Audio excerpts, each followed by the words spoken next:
kulanti wacan oo wanaagsan dhammaantiin meel walba oo dunida ka joogtaan waa muuqaal cusub oo ku falanqayn doono wada hadalladan loo ballansan yahay inay ka dhacaan South Africa bisha 8 aan iraahday October 8 madaxweynayaashii hore ee dalalka Nigeria iyo Kenya ayaa hogaamin doona wada hadallada nabadeed ee Ethiopia iyo Tigray waxaana loo ballansan yahay inuu ka dhaco dalka South Africa bisha 8 haddaba waxaan rabnaa inaan caawa falanqayno shirkaasi maxaa laga filan karayaa Ethiopia way soo fadhidaa dagaalkii wali ma joogsan caqabadaha taaganna waxa weeyaan Ethiopia sideeduba waa la kala adkaadaa lagama yaabo in si sahla intii miis la wada fadhiisto ay Ethiopia ay heshiiso oo shirkaas lagu soo heshiiyo oo laga soo dhaqaaqo midaasi lama filayo laana cidii Ethiopia taariikhdeeda garanaysa waa ay garanaysaa Ethiopia waa la kala adkaadaa ee la isku matanaasulo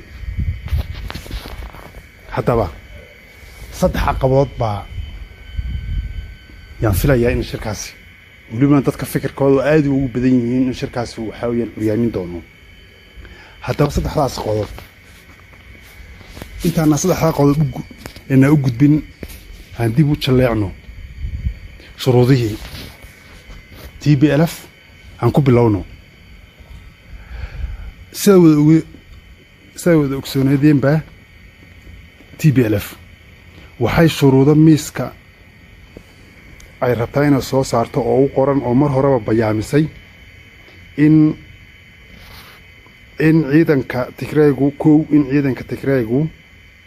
ay sidoodii ahaan doonaan oo isku hubka dhigi doonin in xuduudda Tigray lagu celin doono oo ay ahaan doonto dagaalka ka hor sidee ahayd ciidanka Eritrea inay ka baxaan guud ahaan dhulka Tigray shacabka Tigray inay isku maamulaan okay intaas waan dul marnay marka aad fiiriso haddaba Ethiopia xaaladeeda iyo beesha caalamku dadaalada ay ugu jirto siday u kala dhaxaadin lahayd lama filayo shirkaas uu labada hogaamiyaal Nigeria iyo Kenya ay waxa weeyaan hogaaminayaan ka dhici doona South Africa in ay Ethiopia ninkii siyaasaddiisa u dhoon duleela ama Ethiopia wax ka yaqaan lama filayo in halkaas uu ka soo bixi doono wax natiijo ah labada dhinac ay ku qanacsan yihiin haddaba intayna saddexdii qodob aan soo sheegnay inaan u gudbin waana isla fahanaa horta dagaalkan Ethiopia muxuu ku saleeyay salka muxuu ku hayaa dagaalka Ethiopia salka wuxuu ku hayaa qoomiyad iyo dhul iyo xukun Ethiopia xukunka dhiig saan idinku sheegay dhiig baa lagu kala wareegaa sida caalamku la mid maaha dalalka caalamka la mid maaha haddaba taariikh soo jireen ay leedahay oo midaasi waxaan filayaa waxda hoos saaran ma ay jirto haddaba buuraleyda labada dhinacba Tigray iyo TPLF garab waxay ka haysataa sida loo badinayo qayb kamid ah baasha caalamka waliba qayb kamid ah yaan la dhigay basantiga ugu badan waxay garab taagan yihiin oo xulafada Mareykanka ay ugu horeeyaan TPLF ay garab taagan yihiin siyaasadda abiyu reer galbeedku inta badan kuma qanacsano marka laga soo tago saaxiibada isaga u dhow ee Ruushka iyo China marka laga soo tago haddaba TPLF waxaa la filayaa iyo Ethiopia in ay shirkaasi wax mira dhala u ka soo bixi dooneen laana shuruudaha ay Tigray wata ma aha midow abiy aqbalayo TPLFna ma aqbalayso shuruudaha ay Ethiopia wadato waa sababta aan idin iri waa la kala adkaadaa Ethiopia miis intay ku heshiiso kuma kala tagto dhiigbi kula tagtaa yana ka adkaaday waxa kale oo iyana miiska saaran dagaalkii wali waa socdaa dagaalka bil iyo dheeraad buu hadda socdaa. haddaba wada hadallada intay socdaan ilaa hadda lama filayo ama ifafaalo ah ma muuqato in dagaalkaasi ay labada dhinacba xabad joojin ay samayn doonaan.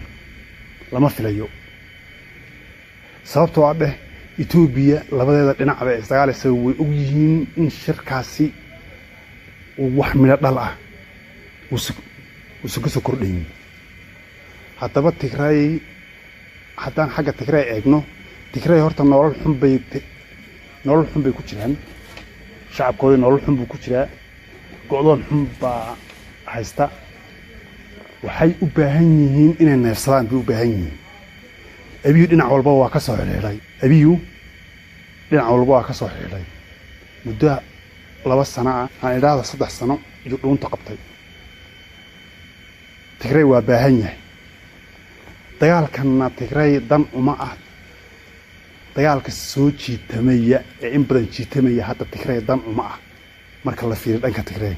Tigray waxay rabaan in dagaalkan uu soo gabagaboobo. haddaba muxuu ku soo gabagaboobayaa? maxaa samiiskaasi iskala hor imaan doonaa?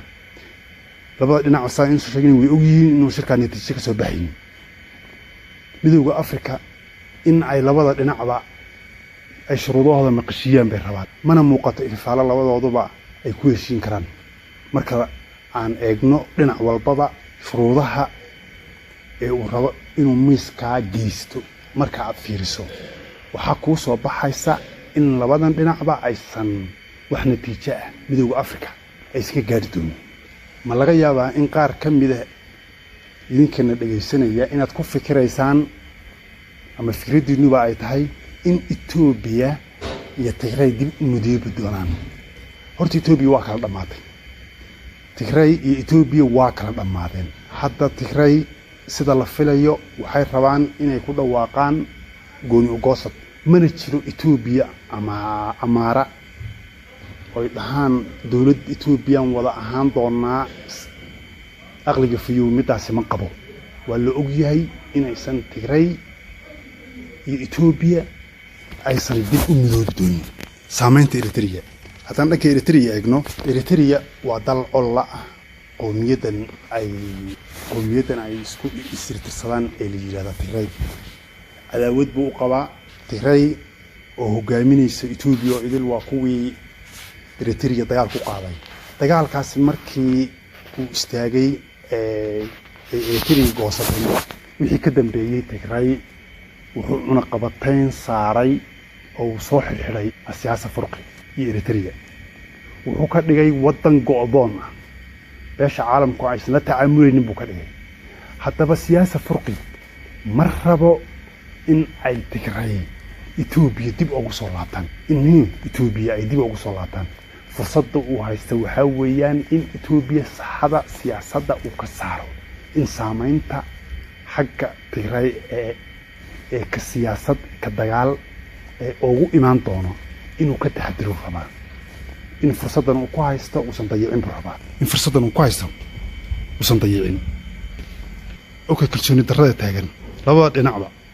kalsooni darrada taagan oo xagga beesha caalamka ah. TPLF durba waxay walaac ka muujisay. waxay durba walaac ka muujisay damaanad qaad isku soo wada duubo.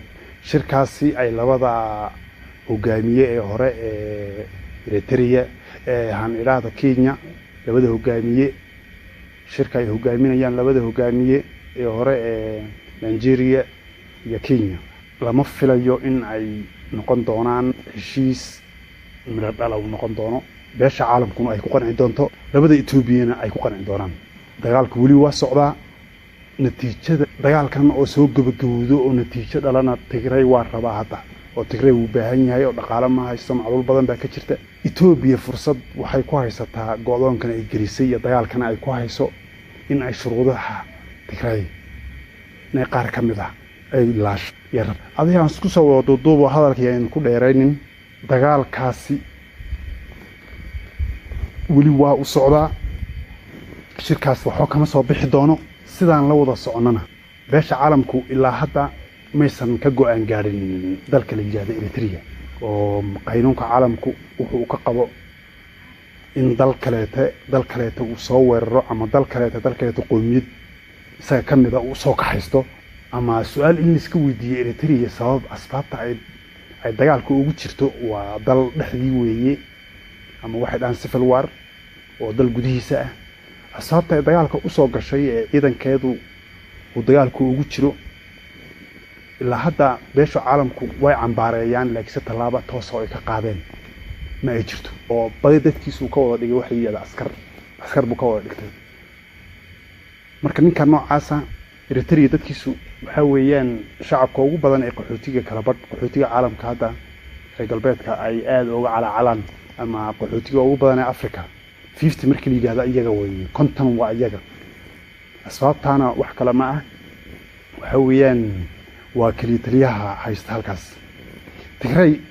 waa dad la dhashay iyaguna waa kaliitaliyayaal waxaan rajaynayaa hadda kadib in waxa weeyaan aan tala iyo tusaalaba hadii soo gudbin doontaan haddii alla in barnaamijyadan iyo wararka iyo falanqaynta oo joogto ah waxaad ka heli kartaa media ku soo xirnaada barteenan haddii alla yiraahdo oo goobjoog u ahaw iyo isku dhaafid isku soo wada duuduubo dhammaantiin waxaan leeyahay السلام عليكم ورحمة الله وبركاته.